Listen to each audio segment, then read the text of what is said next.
Hey guys, welcome back to my channel. कैसे हैं आप लोग? उम्मीद करती हूँ आप सब अच्छे होंगे। गाइस, जैसा कि आप सबको पता है कि खुशी और विवेक अब सामने आने वाले हैं। अगस्त शुरू हो चुका है और ये जल्द ही सबके सामने होंगे। जहां ये इतने महीनों तक सोशल मीडिया से गायब रहे थे, बिल्कुल भी अपडेट नहीं किया था, वहीं अब ये धीरे धीरे करके सामने आने की कोशिश कर रहे हैं। कुछ दिनों पहले, जैसा कि मैंने आपको पहले बताया ही था, खुशी ने विवेक के साथ स्नैपचैट पे एक फोटो शेयर की थी, जिसमें खुशी और विवेक ने एक दूसरे का हाथ पकड़ रखा था और वो किसी लॉन्ग ड्राइव पे जा रहे थे। लेकिन उस टाइम भी ये क्लियर नहीं हुआ था कि खुशी के साथ कौन है, विवेक है, वैसे विवेक ही था। खुशी ने एक और स्नैपचैट पे स्टोरीज डाली थी, जिसके बारे में भी मैंने आपको अपडेट दी थी, जिसमें विवेक और खुशी एक रेस्टोरेंट में बैठे हुए थे और सेल्फी थी जिसमें खुशी ने नीचे लिख रखा था जान। इससे एक बात तो श्योर है कि इनके बीच में जो भी मनमुटाव था, जो भी था, वो सब अब क्लियर हो चुका है और ये दोनों एक साथ वापस आने के लिए तैयार हैं। कुछ भी हो, विवेक और खुशी को कम से कम इतने दिनों में ये एक बात तो समझ में आ गई होगी कि जब खुद के घर शीशे के हो ना, तो दूसरों के घरों में पत्थर नहीं मारा करते। तो भाई साहब, आपकी खुद के घर की दीवारें इतनी कच्ची थी कि जो हम सबको दिख गया है, और आप लखन और नीतू के बारे में बातें कर रहे थे कि वो परिवार के साथ नहीं रहते, वो ऐसे हैं, वो वैसे हैं, मेरे पिताजी ऐसे हैं। तो भाई साहब, हमने आपके परिवार को भी देख लिया, कितने अच्छे हैं और कितना प्यार है आप सब में। आपके पिताजी को भी देख लिया, जो अपनी बहू को सरेआम गालियां दे रहे हैं, इतनी गंदी गंदी गालियां दे रहे हैं। सामने से तो बड़ा इतना बनते थे कि मैं अपनी बहू से बहुत प्यार करता हूँ, बेटी की तरह मानता हूँ। आपका सारा का सारा प्यार दुनिया को दिख चुका है।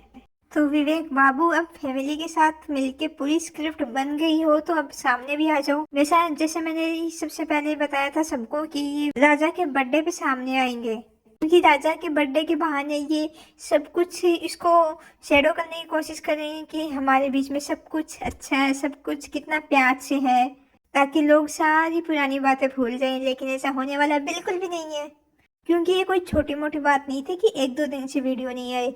इतनी इतनी गंदी गालियां दे रखी है, तलाक हो रहा है, व्हाट्सएप चैट लीक हो रही है। पहली बात, राजा के बर्थडे के बहाने तो सब कुछ भूलने और भुलाने की कोशिश मत करना अपनी ऑडियंस को, अपने फैंस को, ठीक है? क्योंकि जनता को चाहिए जवाब। जनता से यदि आप ये शेयर करते हो कि आप कब नहा रहे हो, कब सुसु कर रहे हो, तो जनता ये भी जानना चाहती है कि आप 4 महीने से गायब कहाँ थे। अब इसको ये मत कह देना कि हमारा कोई पर्सनल मैटर था। तो पर्सनल तो भाई साहब आपने व्लॉग्स में कुछ रखा ही नहीं था, तो फिर आपकी कोई पर्सनल लाइफ भी थी? सब कुछ तो आपने पब्लिक कर रखा था, तो आपकी पर्सनल लाइफ कौन सी पर्सनल लाइफ? आपने डिलीवरी तक को प्रमोट कर रखा था, मोनेटाइज। दूसरा, ये भी मत कहना कि हम सोशल मीडिया से ब्रेक ले रहे थे, क्योंकि आपने अपने लास्ट व्लॉग में ये कहा है कि चलिए दोस्तों मिलते हैं कल। तो उसमें तो ये कहीं पे भी ऐसा मेंशन नहीं था कि आप सोशल मीडिया से ब्रेक ले रहे हैं। सोशल मीडिया से ब्रेक ले रहे होते तो आप जनता को बोल के जाते कि हम सोशल मीडिया से ब्रेक ले रहे हैं, कुछ भी अंट संट कमेंट्स मत करिए, बीच में आके बोल देते कि हम ब्रेक पे चल रहे हैं। लेकिन आपकी तो वीडियो ऑडियोज वायरल हो रही थी। ऑडियोज के बारे में अपनी सफाई जरूर दे देना। एक बात तो पक्की है कि आप जो लवी डवी कपल्स वाला दिखाते थे ना प्यार, बिल्कुल भी सच नहीं था वो, क्योंकि दोनों में से एक तो 100% चीट कर रहा था।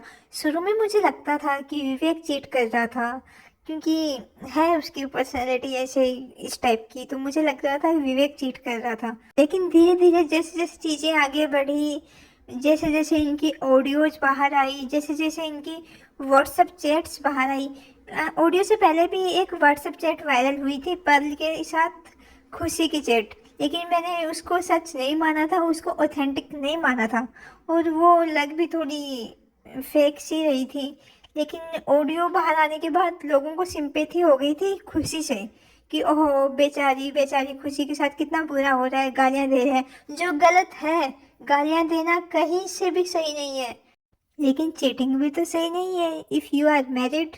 वो जो ऑडियो थी वो खुशी ने वायरल की थी, और वो उस ऑडियो में क्लियर कट दिख रहा था कि खुशी अपने फादर इन लॉ से बुलवाना चाह रही है कि हाँ मैंने किया है ताकि खुशी के पास पुख्ता सबूत हो जाए कि देखो पापा जी ने ऐसा काम कर रखा है, और उसके सामने खुशी का जो गुनाह है वो छोटा लगने लगे। जहाँ स्टार्टिंग में सबको खुशी के साथ सिंपैथी हो रही थी कि खुशी को ना राजा दिया, ना प्रॉपर्टी में हिस्सा दे रहा है, उसको घर से निकाल दिया, उसका फ़ोन भी छीन लिया, तो खुशी के साथ सिंपैथी हो गई थी कि हाय बेचारी। लेकिन जब से ऑडियो बाहर आई है ना, तब से क्लियर कट लग रहा है कि खुशी की ही गलती है। और जिस जैसा कॉन्फिडेंस लग रहा था ना उनके पापा की आवाज़ में कि तू कोर्ट से ले लेना बच्चा राजा, तो उसे 100% मतलब ऑलमोस्ट 100% श्योर हो गया कि खुशी की ही गलती है, चीट खुशी ने ही किया है, विवेक की कोई गलती नहीं है। और विवेक तो खुद भी कुछ भी नहीं बता रहा सामने से आके। ये सारी जो भी चीज़ें लीक हुई हैं ये सारी विवेक की तरफ से लीक कभी नहीं हुई, खुशी की तरफ से ही हुई है। तो खुशी कहीं ना कहीं सिंपैथी लेना चाह रही है शुरू से ही कि मेरे पास ना फ़ोन है, ना मुझे कुछ प्रॉपर्टी में हिस्सा दे रहे हैं, ना मेरे पास राजा है, सोशल मीडिया हैंडल्स भी नहीं है। सोशल मीडिया हैंडल्स की बात भी बोली है खुशी ने अपने उस लेक वाले वीडियो में। मतलब आप खुद ही सोचो यार, कोई लड़की इतनी सारी गालियाँ क्यों सुनेगी। खुशी को पता था मैं वीडियो क्यों बोल रही हूँ, खुशी को पता था कि ऑडियो रिकॉर्ड हो रही है, प्लस मैं ऑडियो वायरल करने वाली हूँ, इसलिए मुझे बहुत अच्छी और बहुत संस्कारी बहू बनना है। चाहे वो कितनी भी गालियाँ दे रहे हो, मुझे कुछ नहीं बोलना है। वो बोलेगी भी कैसे, गलती इसी की है। मैं इसमें किसी की भी साइड नहीं ले रही हूँ, मुझे दोनों ही गलत लगते हैं, क्योंकि दोनों ही सोशल मीडिया पे बहुत लवी डवी कपल्स बनते थे, जबकि हकीकत कुछ और निकली इनकी। परिवार में भी प्यार दिख गया, कपल्स के बीच में भी प्यार दिख गया। तो अब दोनों की स्क्रिप्ट, दोनों की नहीं पूरे परिवार की, पूरा परिवार मिलके स्क्रिप्ट बनाता है ना इनके। अब स्क्रिप्ट बन गई हो तो सामने आ जाओ, पूरा परिवार एक साथ सामने आएगा। जैसा कि लखनऊ कंट्रोवर्सी के टाइम हुआ था, विवेक मुंबई से दिल्ली नहीं रुड़की गया था क्लैरिफिकेशन देने के लिए। कुछ दिनों तक बैठ के स्क्रिप्ट बनाई थी, वीडियोस नहीं आ रहे थे, हाइप क्रिएट की थी, स्क्रिप्ट बनाने में बिजी थे ना। तो अब स्क्रिप्ट बन गई हो, राजा के बर्थडे तक तो एटलीस्ट बन ही जाएगी। तो उसके बाद सब लाइव आएंगे या वीडियो बनाएंगे कि गाइज हम कहाँ बिजी थे।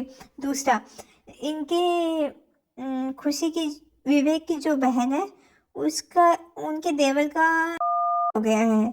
तो अपनी स्क्रिप्ट में हो सकता है ये रीज़न दे कि परिवार में डेथ हो गई थी किसी की। वो डेथ तो अभी हुई है 10-15 दिन पहले, 4 महीने पहले तो नहीं हुई थी। तब से आप कहाँ गायब हो, ये झूठ तो बोलना ही मत। जब से डेथ हुई है तब से तो आप ज़्यादा एक्टिव दिख रहे हो, फोटो डाल रहे हो, वीडियो डाल रहे हो। वहीं एक और जगह से भी विवेक की फ़ोटो आ रही है कांवड़ यात्रा के टाइम।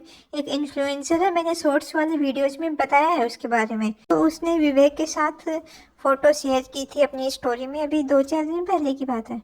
तो मेरी रिक्वेस्ट है विवेक और खुशी से कि आप जो भी है, जैसा भी है, सब कुछ सच सच बताएं अपनी ऑडियंस को। आप लोगों को पहले ऑलरेडी बेवकूफ़ बना चुके हो कि हमारे बीच में बहुत प्यार है, हम बहुत प्यार से रहते हैं, फैमिली में बहुत प्यार है।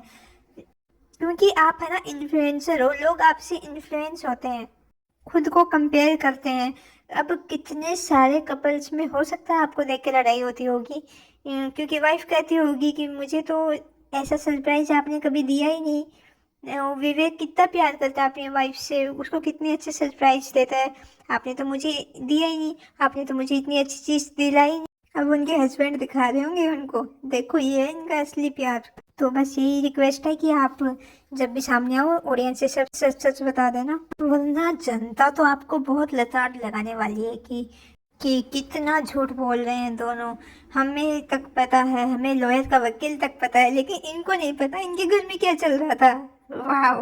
तो दोस्तों ये तो आएंगे राजा के बर्थडे पे सामने, हो सकता है लाइव भी आ जाए राजा के बर्थडे पे। तो आप अपना ध्यान रखिए, मस्त रहिए, अपना ध्यान रखिए, बाय बाय।